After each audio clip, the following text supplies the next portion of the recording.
Hello, my dear students. How are you? I hope you must be in very high spirits.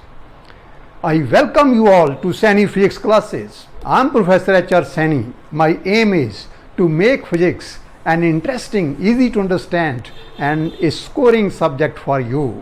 तो प्यारे बच्चों, आओ हम शुरू करते हैं आज का टॉपिक।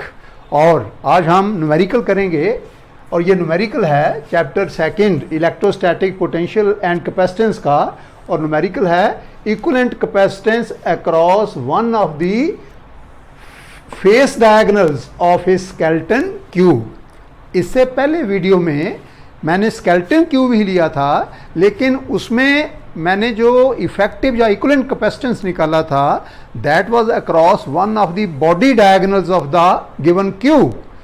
यहां पे हम निकालेंगे one of the face diagonals of the skeleton cube. So let us suppose we have a skeleton cube like this. ये एक skeleton cube है। पहले मैं skeleton cube बनाता हूं, फिर उसमें लगाऊंगा मैं कैपेसिटर्स। हर साइड में एक एक कैपेसिटर है और कैपेसिटी सबकी बराबर। डिफरेंट भी हो तो कोई बात नहीं, लेकिन यहाँ पे सिमेट्रिकल सर्किट बनेगा जब कैपेसिटी बराबर हो सब में।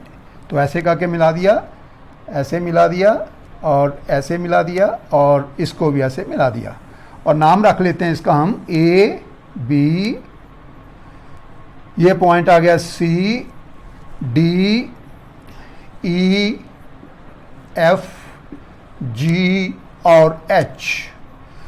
अब ये इसका एक फेस है नीचे वाला। आपको पता है कि they are 6 faces of a cube and this face A B C D is the bottom face. तो let us find the equivalent capacitance. अब देखिए इसमें यहाँ पे भी एक कैपेसिटर है जिसकी कैपेसिटी सी है, यहाँ पे भी एक कैपेसिटर है जिसकी कैपेसिटी सी है, यहाँ पे भी एक कैपेसिटर है जिसकी कैपेसिटी सी है, यहाँ पे भी एक कैपेसिटर है। हर साइड में एक एक कैपेसिटर है, यहाँ पे भी है, यहाँ पे भी, here also।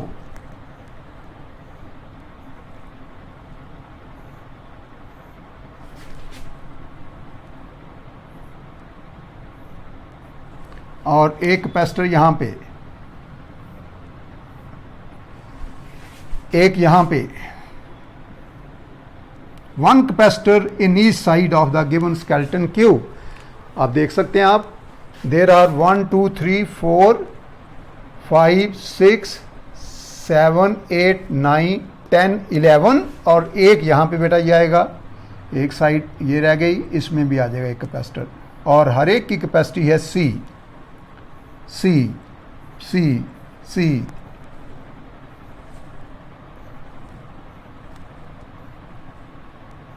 और सी, और इसकी भी सी कैपेसिटी, हर एक की कैपेसिटी सी।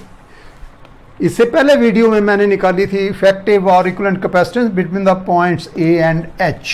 यहाँ पे हम निकालेंगे ये जो नीचे वाला फेस है, इसका जो डायगोनल है, दो डायगोनल है, एक है बी डी, दूसरा है ए सी। तो let us find the effective capacitance between the points A and C, that is across the face diagonal A C. तो मैंने आपको बताया कि जिन दो पॉइंट्स में आपने इफेक्टिव कैपेसिटेंस निकालनी हो, आपने ये मान लेना है कि उनके बीच में हमने एक बैटरी या सेल कनेक्ट किया है। तो ऐसे करके मान लो, ये मैं मान लेता हूँ कि यहाँ पे एक सेल या बैटरी है, इसका पॉजिटिव जो है पॉइंट ए की तरफ और नेगेटिव पॉइंट सी की तरफ। अब यहाँ से मान लो टोटल चार्ज चलता है 2q प्लस q1। मैं कुछ भी ले सकता हूँ, मैंने 2q प्लस q1 क्यों लिया वो हम देखते हैं अभी। ये चार्ज जब यहाँ पहुँचा, अब देखिए इसका पोटेंशियल मान लो v है और इसका पोटेंशियल 0 है, तो पॉइंट ए का पोटेंशियल हो गया v और पॉइंट सी का पोटेंशियल हो गया 0। यहाँ पे चार्ज पहुँचा 2q प्लस q1, तो यहाँ पे ये डिस्ट्रीब्यूट हो गया ऐसे करके, इस तरफ भी जाएगा, इस तरफ भी जाएगा और इस तरफ भी जाएगा। अब देखिए यहाँ से चार्ज ने चल के जब यहाँ पहुँचना है, जो इस तरफ गया या इस तरफ गया, तो यहाँ तक पहुँचने में it will have to pass through 2 capacitors 1 2, और ये जो इस तरफ से जाएगा 1 2, इसका मतलब इसमें से इस साइड में और इस साइड में बराबर चार्ज जाएगा, तो मान लो इस तरफ भी Q गया, इस तरफ Q, तो इसलिए मैंने 2Q लिया था कि यहाँ Q चला गया, बाकी कितना बचा Q1, वो इस तरफ चला गया। और यहाँ पे जाके फिर डिस्ट्रीब्यूशन होगी, इस तरफ भी जाएगा, इस तरफ भी जाएगा, और फिर ऐसे जाएगा, और फिर ऐसे आएगा। और अब देखते हैं कि बाकी क्या होगा। Let us C. Now due to symmetry, जैसे मैंने आपको बताया कि इस तरफ भी चार्ज Q गया, इस तरफ भी चार्ज Q गया, यही चार्ज Q इस तरफ जो गया वो इसमें से फ्लो करके C पॉइंट पे पहुंच जाएगा, और जो इसमें से Q गया वही फ्लो करके इस तरफ चला जाएगा Q। इसका मतलब इस पॉइंट पे या इस पॉइंट पे चार्ज इस तरफ नहीं जाएगा, it will not go pass through the side DE और थ्रू द साइड BG। इन दो साइड्स में कोई चार्ज नहीं जाएगा। That means this side and this side they are ineffective, यानी कि हम इनमें से, इसमें से और इसमें से ये जो कैपेसिटर हैं इनको मिटा सकते हैं। This is because of symmetry of the problem. तो इन दो को मैं मिटा सकता हूं, यानी कि मुझे बनाने की जरूरत नहीं, मैं ऐसे करके इनको मिटा देता हूं।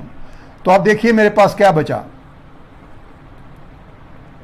ये क्यों मिटाए? क्योंकि इनमें से कोई चार्ज नहीं फ्लो करना, और अगर किसी भी नेटवर्क का कैपेसिटर्स में किसी पर्टिकुलर ब्रांच में चार्ज ही नहीं फ्लो करता तो इसका मतलब वो as good as not connected. So उसको हम डिलीट कर सकते हैं, छोड़ सकते हैं। अब हमारे पास ये चीज़ बची।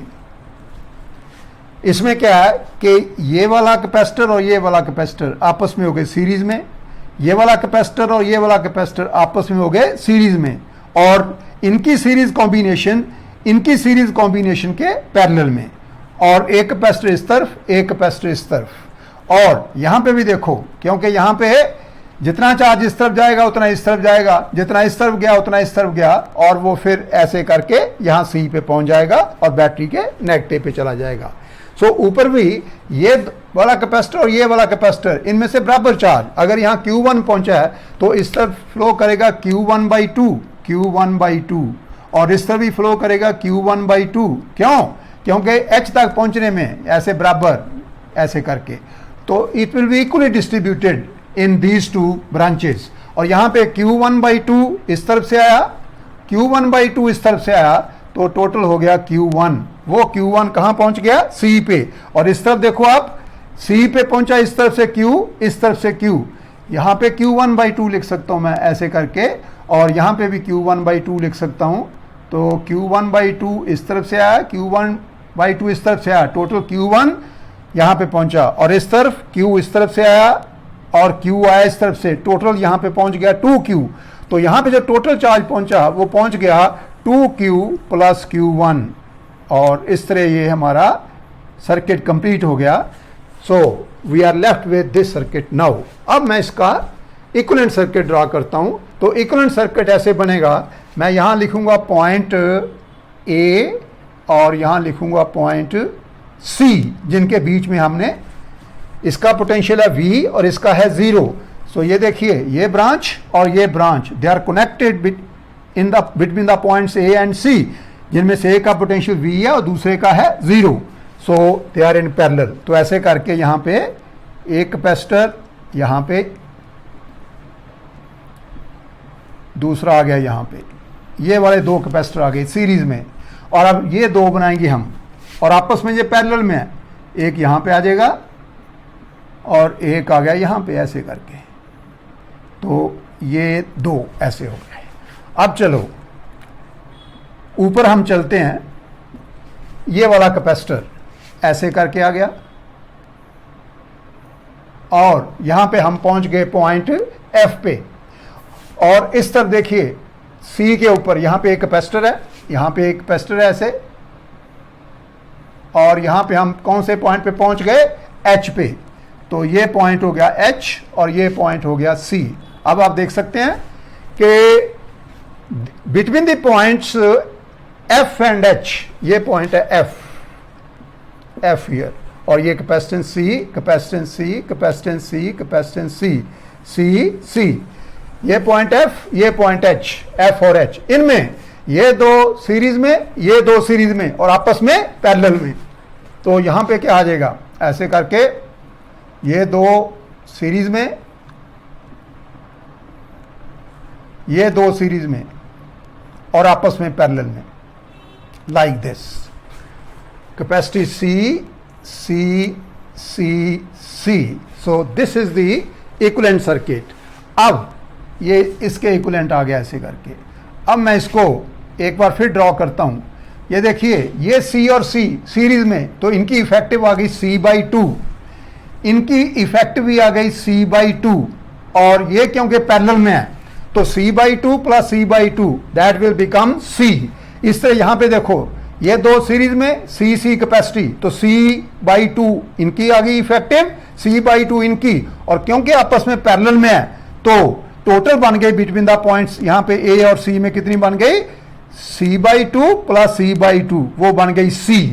तो अब देखिए ऐसे बन जाएगा ये कि ये पॉइंट मैं लिखता हूं A, ये पॉइंट लिखा मैंने C, और इन पॉइंट्स में एक कैपेसिटी आ गई C ऐसे करके।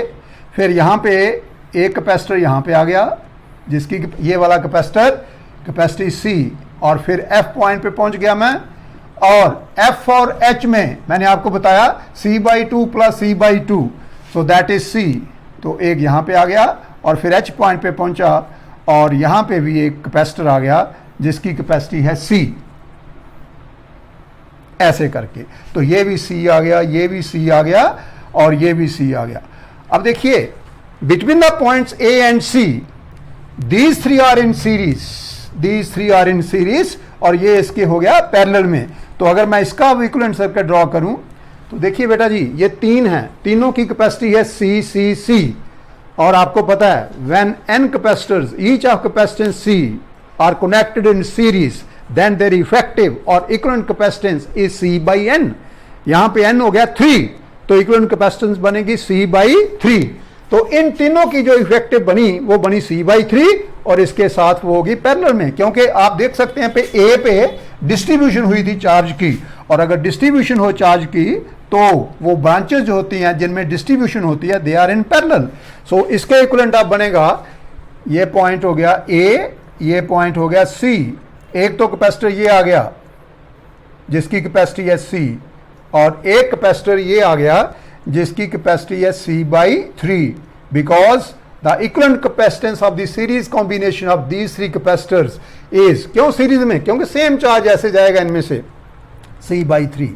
और अब ये दोनों पैरेलल में, और अगर ये पूरा जो स्केलेटन क्यूब है इसकी equivalent capacitance between the points A और C हो C', then C' will be equal to C plus C/3, C plus C/3 equal to 4C/3, and that gives us the equivalent capacitance of the given skeleton cube, जिसकी हर side में एक capacitor हमने connect किया है जिसकी capacity है C, और ये जो इफेक्टिव इक्विवेलेंट कैपेसिटर निकाली है it is across one of the face diagonals of the skeleton cube. So that is how you can solve this question.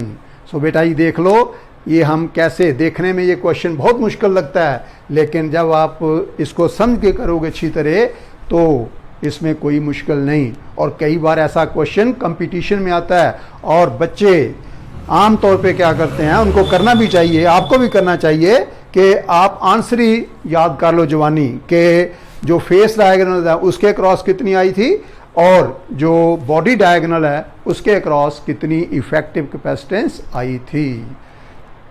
So I hope you must have enjoyed my lecture. So please like, share and subscribe to my channel.